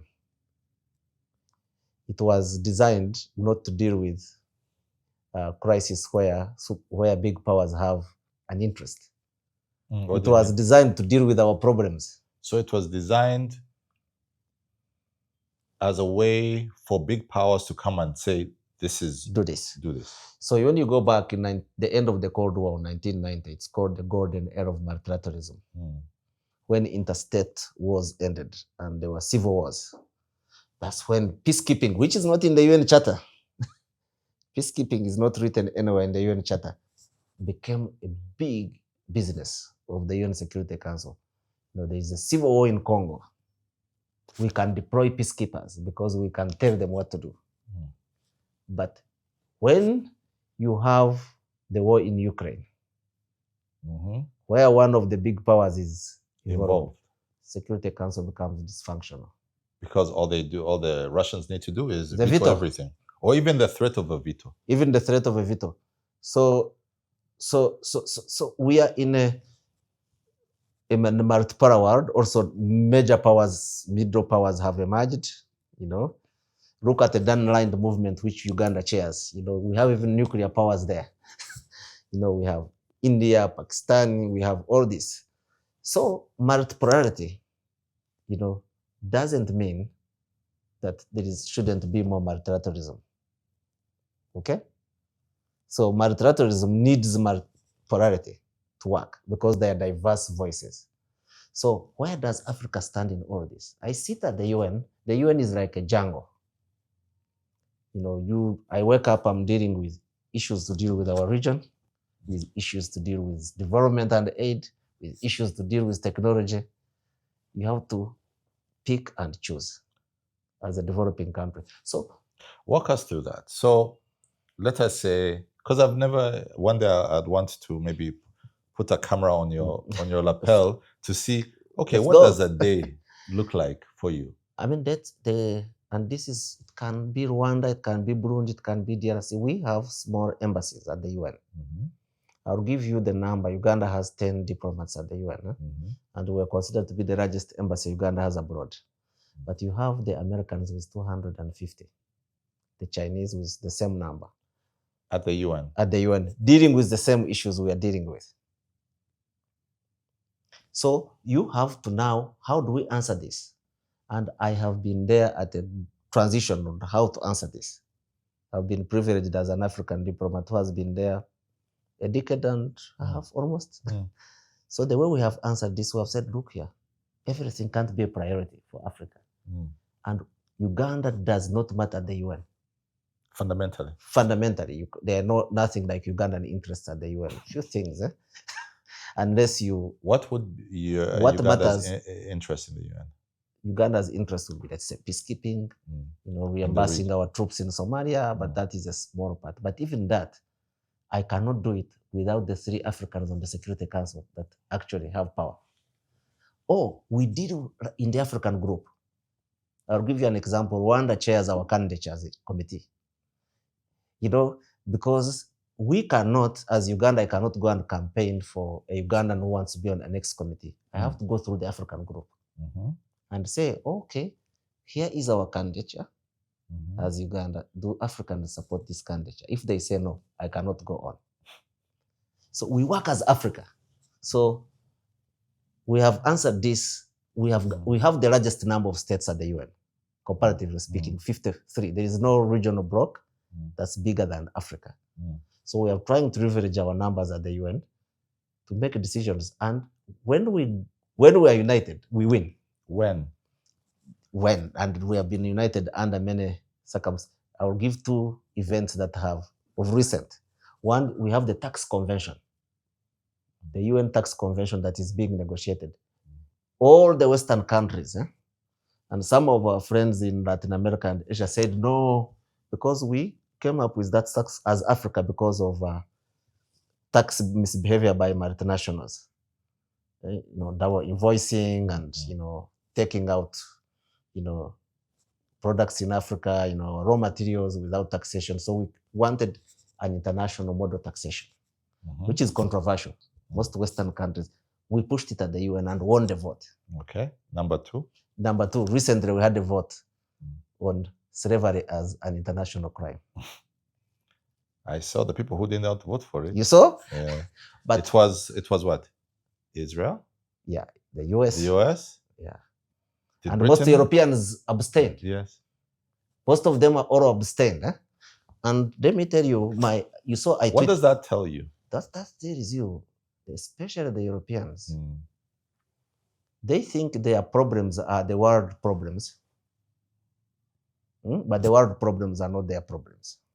But they're the ones who are the slave masters. Yeah, but you see, for example, I'll give you an example. When it's Ukraine, they put us under pressure to vote with them. Yeah, they talk to you and say, Africa group. Well, you are our friends. You see the Russia, this, you know, you are our neighbors, and you should vote against us. We say, okay, we understand you, but we will abstain. Because we don't want to get involved. And I told them now, when we have an issue of where we have interest, like the slavery resolution, which was really emotional. Huh? It's an Caribbean issue, it's an African issue. Then we have the tax convention. It's pretty much a black issue. Then I tell them, you see, when we have our issue, you don't vote for us. So European problems are world problems, but our problems are not your problems. Huh?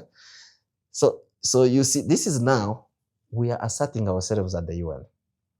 And when Africa speaks with one voice, it's listened to. Let's talk about the times when you guys, when you fail. Because you've also said, when we come together, we're able to. So that immediately tells me there have been instances. Yeah, there have been instances where we failed miserably. Even our representatives on the Security Council. I'll give you an issue of Libya. The 3 representatives of Africa on the Security Council, now it's history, I can mention them: Nigeria, South Africa, and Gabon. Yes. Voted for the attack on Libya. Had the Africa group said no? The African groups had said no. So you had sat down as a group, yes, 50-something countries. Even the AU. Yes. Had AU. All agreed. Yeah. And then what happened? Let's give peace a chance. I think Gaddafi was willing to negotiate his exit. Then the West put countries under pressure. Then the Security Council, because remember, President Obama and the others wanted the legal cover of attacking Libya, NATO.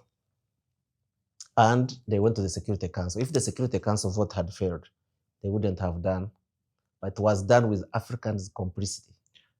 Why? What? Oh, so all of them voted for it? Or so all the 3 Africans? All the 3. But guess what? And that talks so South Africa, Nigeria, and Gabon. But look here who was on the Security Council. Listen, Nigeria and South Africa. If the Security Council was to be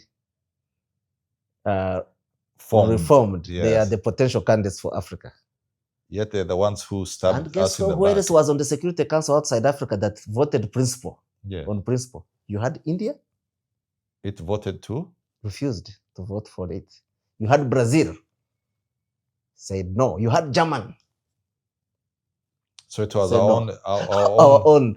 I mean, that's what we talk about with the slavery bill, which is very often it would be other Africans putting the slaves together before they were moved into white hands. So the point I'm making them now, we have the world that is increasingly less European.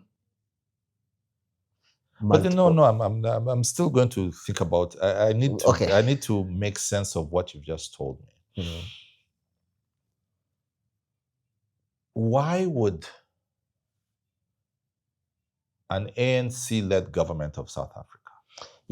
Right? Because you know when you think about the history of the late Muammar Gaddafi and the ANC, and the friendships that were between Muammar Gaddafi and Nelson Mandela, even at a personal level.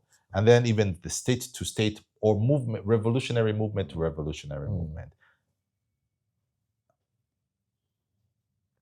That is shocking. It's a scandal. Yeah. Actually, you know what? It's not even shocking. It's a scandal. It's a scandal, and South Africans are still trying to explain it as we speak. So what was their logic? President Zuma, the president of South Africa at that time was Jacob Zuma. Yes. And my friend was the ambassador of South Africa at the UN, Baso Sango was the ambassador. The explanation is that President Obama, before the vote at the UN, South Africa was going to vote against. He called President Zuma and said, Mr. President, this resolution does not intend for regime change. Are Africans stupid? Exactly. And no, but on a serious note, are we stupid? Are we naive? Do we see the world for what it is? Yeah, so exactly. So the wording of the resolution, there is a sentence, an infamous sentence that was in the Iraqi resolution that was vetoed by China and Russia recently. All necessary means. One sentence, notorious sentence in the UN. When they want to do regime change, they put there all necessary means if they want to do military action. It was there. And we read it. We read it. Okay? So there was a lot of pressure and influence, and they took it. Remember, there were 5 African heads of states That was, yes. that were about, including ours, yes. that were about to take off to go to Libya. NATO told them the airspace is closed. Yes. So Africa had an agency, had a strategy of solving that conflict. But Africa also, we always had our traitors. So the Libyan case study is actually opened our eyes at the UN, and it led to some kind of reforms. Now countries are elected on Security Council as if Rwanda is there or Uganda, you're elected as Rwanda. Mm-hmm. You're not elected to represent Africa. But we kind of moderated that because we endorse. Africa endorses. We are the few continents that endorses countries on rotation. So we created what we call the A3, the 3 African representatives on the Security Council. They are supposed to report to the African group and to the AU in Addis Ababa and say, these are the issues that concern Africa on the Security Council. They are supposed to vote as a bloc.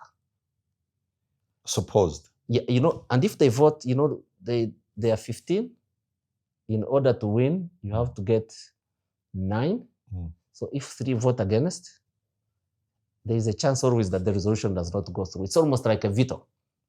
So we have been using it on some issues, but it's good progress that we realize that we need to speak as, even on the Security Council, where we have 3 representatives, even in its current form, we can actually make impact. Let me ask you, but that story that you told me is scandalous. Because now what we see is, they always say that chickens come home to roost. Nigeria now is in a major fight for its existence as a state because of the proliferation of arms and groups. And, Boko Haram is now really becoming a major threat, not just actually in Nigeria. Now it's the entire Sahel region.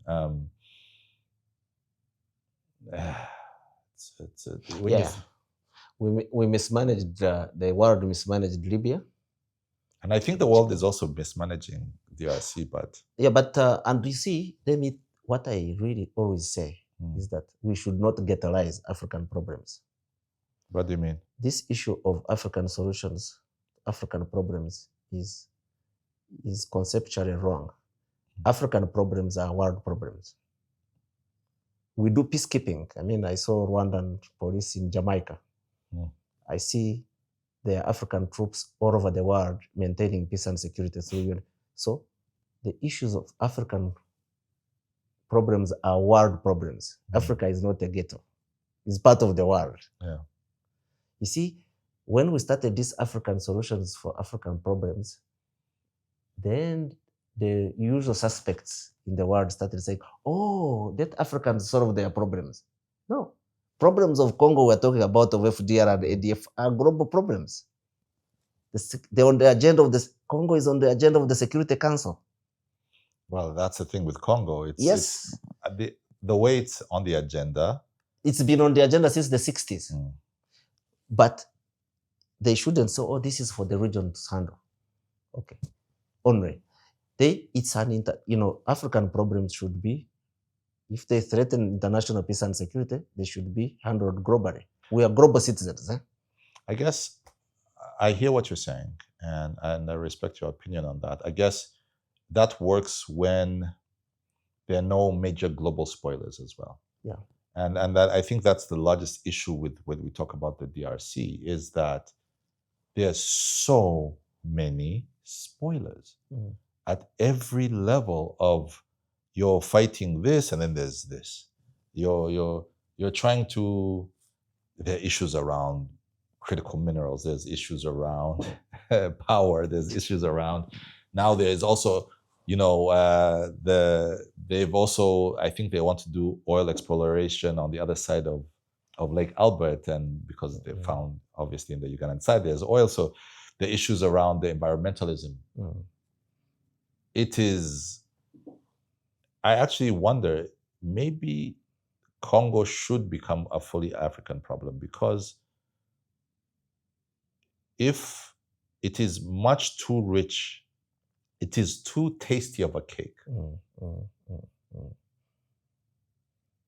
that if we do allow, I mean, we're seeing, and I can say it to you, maybe you cannot say it, but when I see how it's being treated by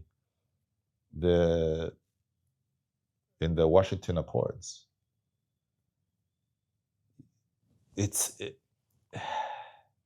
there's no depth to it. We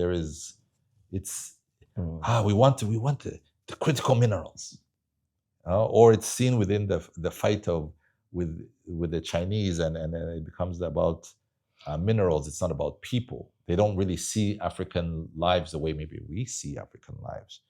They see us as within the prism of the great game. Yeah, you're right. The world this is all about narratives about Africa. You know, it's all about narratives by rich people and opinionated people. And we have to push against these narratives that look here, Africa has an agency in solving its problems, you know, but there are issues of peace and security. You know, I mean, look at Congo. You know, it was a normal state in the 60s until Lumumba was assassinated. And we know now who was assassinated. But we know Lumumba. who assassinated. So he was assassinated by the spoilers, the Americans, the French, the Belgians. I would say, okay, we know who is the spoiler. We know they are opinionated and rich, and they are shaping narratives. Now, the issues of Africa is really a serious issues. It's the issues of integration. We should define the narrative. You know, we are talking about African trade, inter-trade, FCTA, which we have signed. But now the narrative is being changed to other things like critical minerals, like all this. I think, if it was only changing narratives, I'll put it away. But it's also very dangerous that we allow this to stand. And I think we have the African Union. And I saw President Ruto recently saying... He was saying that it was not fit for purpose. I think we need to make it fit for purpose. And we own the African Union as African states. When we need, if we speak 54, I mean, there are all these forums where Africa is being invited. And I worked for the African Union. You know, Africa, China, Africa, US, Africa, Turkey, Africa, Korea. What do we go there to do? All our heads of states, we should be able to say, before we go to any gathering, these are our takeaways. That was a message, I think, when President Kagame was the reform, was the chair. He was saying that this is how we should do this. Everyone, you know, clap their hands. But I think there is still the spirit is there. When you see President Ruto speaking like that, I think it's because this is what we have got. This is what we've got. It's a continental border we have got. We have to continue. It's a war of narratives, and like I said, we are living in a multipolar world, and a world where narratives actually matter, and we have to confront them as Africa. You know, we have now an opportunity, Africa, France, I think in Nairobi, in May, to really start setting a tone that these are interests of us. And it has worked. It has worked. Look on climate change. I chair a subsidiary body, whereby as Africa, we speak as one, as the African group, negotiating group. And we have said, look here, we know who pollutes the world. Africa accounts less than 4% of carbon emissions. The rest should pay. And, you know, even on development, financing has become a problem. And they are new, when people want to duck their responsibilities, you have heard about domestic resource mobilization. They are telling you we cannot pay our obligations, which are, by the way, treaty bound, like under the UNFCCC. You know, they are obliged to pay. But they come and say, oh, no, you countries, we are promoting domestic resource mobilization, which means you pay your bills, which we are supposed to pay. And we are kind of entertaining our bureaucrats integrate these slogans of domestic resource mobilization. And we give them an escape route. And that's why multilateralism becomes very. We can go there and actually call them names. For the if there is no for this if there was no other impact, remind them of their obligations. So that they don't go away with it, because that's important. You committed yourself to do ABCD in a treaty, you must do it. I don't know. You, because of the nature of your job, you have to continue fighting the good fight. Absolutely. You need to almost be an optimist. Absolutely. Personally, again, I'm much more of I'm a bit more cynical when it comes to especially those that we call powerful, those we call, the big dogs, the big fish. And I guess that's why I'm not in the UN. Let me ask you the last question, and Ambassador, thank you so much for your time. But this one, I'm now going to make it quite a local. Okay. You've spent decades now representing Uganda at the very highest political office levels. You, over the last couple of days, you've been at a NRM leadership retreat at Chankwanzi. For those who don't know Chankwanzi, it's a beautiful area, part of the country, the Control Corridor. And that's a place where NRM cadres go and do, military drills and ideological training. And the president, as the chairman of the NRM, talks to his cadres, and you were there. Now, do you ever see yourself stepping into domestic politics? You've worked so long, you've worked so hard at that level. If you were to get the honor of serving as Minister of Foreign Affairs, would you say, I enjoy my diplomatic life? I don't want to really start working that hard in the executive. Do you see yourself becoming Minister of Foreign Affairs of Uganda? No. When I joined diplomacy was for a modest reason. What was the modest reason? To try and solve Ugandan Rwandan problems. And it has metastasized into representing Uganda at the UN. And who knows, it's up to the appointing authority. All these appointments the president decides. We'll take it when it comes. But I'm really enjoying myself at the UN. But if it comes? I don't know whether it will come. If it comes, I will listen to the appointing authority. I will listen to him carefully, what he wants me to do. And I have a privilege of really engaging him and see what it is. But I'm really enjoying myself at the moment in New York. Really representing Africa is an exciting job. You really do things that are measurable. Representing your country is always great, but representing Africa and the world as well. I'm doing things like climate change at the global level. But you can still do that as minister. I don't know. I don't know what the future. If I could tell the future, I would be happy. But I'm really happy where I am now. Yeah, maybe. Despite that's the beauty of the place we are sitting here. Beautiful weather. Absolutely. I'm sure you'd say bye to the winters of New York. Yeah, but winters, but also it's a beautiful city. It's a global city. It's a really truly global city. You can find African food there. You can find Latino food. You can meet all, and the world sends their best at the UN. I work with the best. Have you? You talk about the New York. New York is now interesting. It has a Mwanawafe as mayor now. Oh yes, Mamdani, the local lad, the local rapper has come good. Yeah. Have you had a chance to meet him? I'm supposed to meet him. We're supposed to have lunch in May, sometime in May. I look forward to that. It's good to have. He's visited the UN. He clearly, talks as a multilateralist. He's very vocal on global issues, climate change, peace and security. So it is good to have a mayor of New York interested in the work of the UN, apart from giving us tickets, parking tickets, but also getting interested. But in the also, work of the maybe UN. if he was to visit you or vice versa, you can get to you might be surprised, and he serves you nice steamed Absolutely. matoke. And now we have an African restaurant in Newark, which is in New Jersey, but it's a short distance from New York, Swahili Village. So where we all go to eat nyama choma, to eat chapati. So maybe we'll go there. Why not?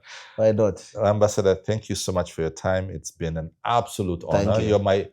Would you be the very first ambassador I've interviewed? I think so. I wish I was the I actually are. Yeah. You actually are. Good. And here's the problem. Now I've set it quite high. Good. Yeah. I can't go backwards. Yeah. And every month, make sure you have an ambassador. Well, actually, the diplomat call in Kigali, if I was the Africans, there who can talk to you. Well, it's also you're not just a normal ambassador. You've really played a quite a pivotal role in peace and security of our region. Not everyone has been able to do that. And so I understand just how much of an honor this has been. Absolutely. It's President Kikwete who referred to me as the permanent fixture. Everybody goes, Adonia is a permanent fixture. Yeah. Now, thank you so much. It's been a pleasure. And thank you. And keep this up. We need this. We need this as Africans. We need this podcast to grow and grow and grow. From your mouth to God's ears. Yes, and where you can be like Pius Morgan, when there is an issue, you go live and we interview us so that we have an alternative view on world politics. That's super important. We lack that. We lack that. I mean, what is Maruf, this boy, Mario? Mario Nawaz. I refused him to interview me because when he sent me questions about Sudan, I said no. He was not... We want our own podcast. No, I hear you. It's a challenge because, I think we spoke about this at the beginning, off camera. African politicians very often want to talk to people with huge platforms. Yeah. But then you become a huge platform by talking to powerful people. So it's almost the egg and the chicken and egg. What comes first? Do you create a platform or do you get to talk to people? Exactly.